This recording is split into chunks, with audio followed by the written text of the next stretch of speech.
So today we're doing a deep dive into what is, it's consistently described as just the single most wrenching decision a caregiver can face. And that's managing the transition away from driving for a loved one. It really is. It's the ultimate conflict, isn't it? It hits right at the heart of someone's identity. Absolutely. Because on one hand, you have all this irrefutable data about safety, the statistics on reaction time and risk. Mm. But on the other, you're looking at your loved one's independence, their whole sense of self. And their control. Mm. And when you try to bring it up, you're almost guaranteed to be met with this wall of resistance, defensiveness, denial, sometimes just outright anger. That feels impossible. Like any step you take could just damage the relationship. So our mission today is to kind of cut through that emotion and give you some actual concrete strategies. We've pulled from caregiver guides, clinical reviews, the big ones like the Alzheimer's Association and the National Institute on Aging, to build a real roadmap. And that roadmap has to start with empathy. It just has to. When we talk to someone about their driving, we're not really just talking about car keys. We're forcing them to confront their deepest fears about losing control of their life. If we don't start there, no strategy is going to work. You need compassion, but it has to be paired with a really clear strategy. Okay, let's unpack that then. Starting with that first really hard conversation, you finally get up the courage, you bring it up, and they hit you with the classic defense. I drive better than most people my age. How do you handle that without just, escalating everything? Well, the sources are all really consistent on this one. You cannot make it a battle of opinions. Don't argue. The second you start arguing, you become the bad guy. Yeah. You're the one trying to control them, and that just validates their anger and makes them dig their heels in. The caregiver has to stop being the judge. Okay, so if I stop arguing, how do I actually move the conversation forward? What do I do instead? You shift the authority. You take it away from yourself and put it onto objective external experts. You make it about a third-party check, not your opinion. A really good phrase to use is something like, I worry about how fast traffic moves these days.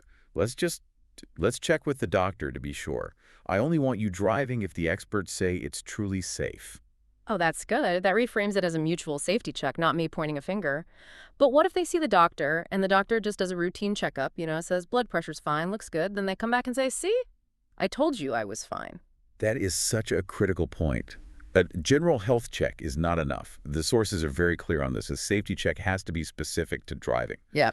So before that appointment, the caregiver needs to call the doctor's office. You have to outline your specific concerns. You say, I've noticed near misses, or they're having trouble merging. You're pushing for an objective driving assessment, maybe from an occupational therapist. You need real data on things like reaction time, not just a clean bill of health. Got it. So you need to push for specific driving-related data. But what if even suggesting that, leads just an explosion of anger? They're furious you even brought it up. That anger is a signal. It means you have to change your approach, not give up. If the conversation just turned into a shouting match, you back off. You try again later, maybe a day or two, when things are calm, and you make it a much shorter conversation. You can't have a long, rational debate when emotions are that high. So you need a softer entry point the second time around. What's Yeah. a good way to phrase that? Something that's more about comfort than criticism? Exactly. Instead of saying, we need to talk about you not driving, which is just a brick wall, you focus on their experience. You could try something like, I noticed you seemed really stressed driving the other day. I was wondering if we could talk about ways to make getting around easier for you. Or even, we want to make sure you're saving your energy for the things you really love doing. It focuses on their well-being and gives them sort of an honorable exit. And all of this still comes back to that devastating feeling that you're taking away their freedom. That's the phrase that just weighs on you. And you have to fight that narrative head on. You reframe the action immediately. You aren't taking freedom, you are protecting their life. The language here is so, so important. Instead of apologizing, you state the purpose clearly.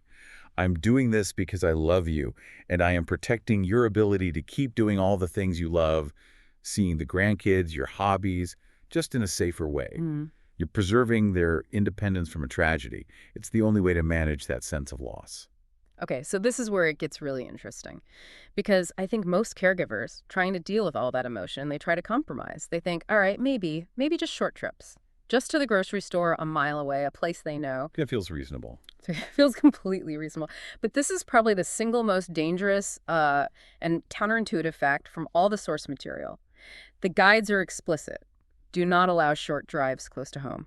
And that's the aha moment because your gut tells you that the route you know by heart should be the safest place to drive.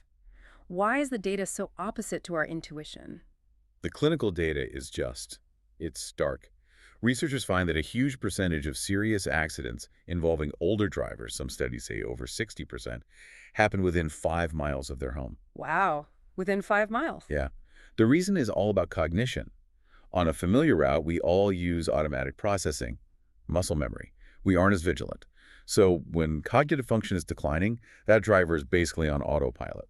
The second something unexpected happens, a detour, an ambulance, a kid chasing a ball, they don't have the cognitive reserve to switch from that autopilot back to active, conscious problem solving. They just hit a wall. They can't process the new information fast enough. Exactly. So letting them do those short drives gives them this false confidence. It reinforces the idea that, say, I'm fine here. It's Yeah. false independence. And it sets them up for a much higher risk of an accident right in their own neighborhood.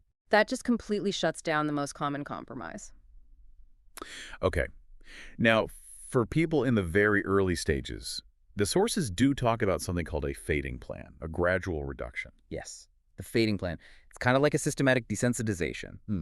But it is so crucial to stress this is only for the earliest stages of documented cognitive decline. Mhm. You know, where a doctor still thinks the risk is manageable.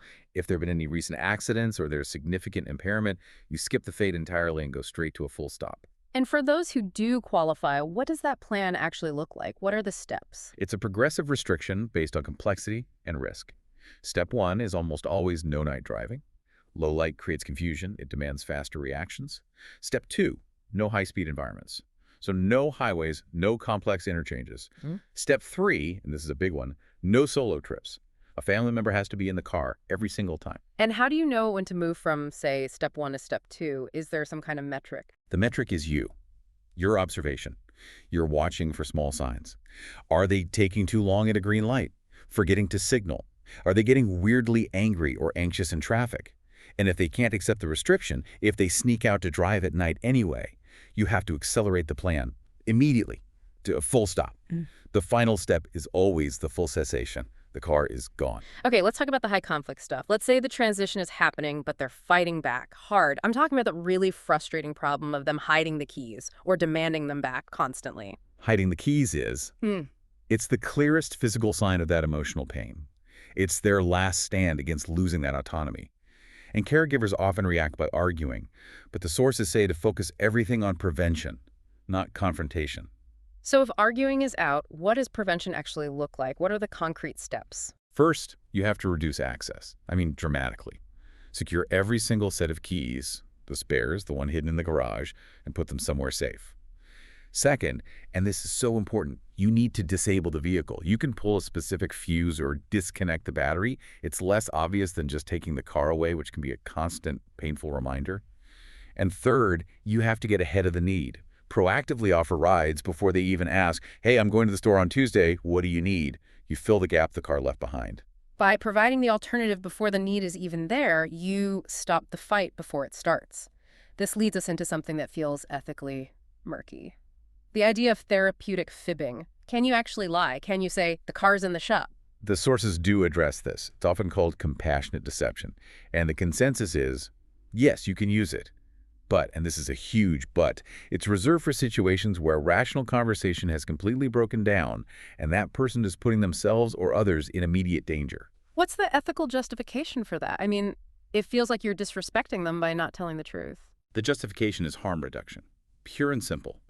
When a person can no longer process reality or safety warnings, and being strictly truthful means they're going to get in a car and potentially kill someone, well, the ethical duty to protect life outweighs the duty to be strictly truthful in that moment. The fib also needs to be benign and temporary. Saying the car's in the shop is one thing, a much bigger lie is another. It's really an act of desperation to prevent a tragedy. That's an incredible weight for a caregiver. And it brings up the next big challenge, enforcement.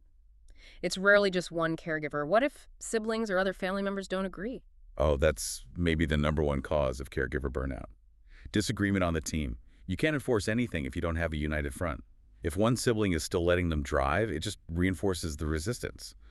The loved one will always go to the person who gives them what they want. So if feelings are getting in the way, how do you get everyone on the same page? You have to get objective. You get everyone together, and you take emotion out of it by focusing only on third-party data. Hmm. You circulate the doctor's note about cognitive impairment. You share the results from the professional driving assessment, the one that shows their braking time has slowed by half a second.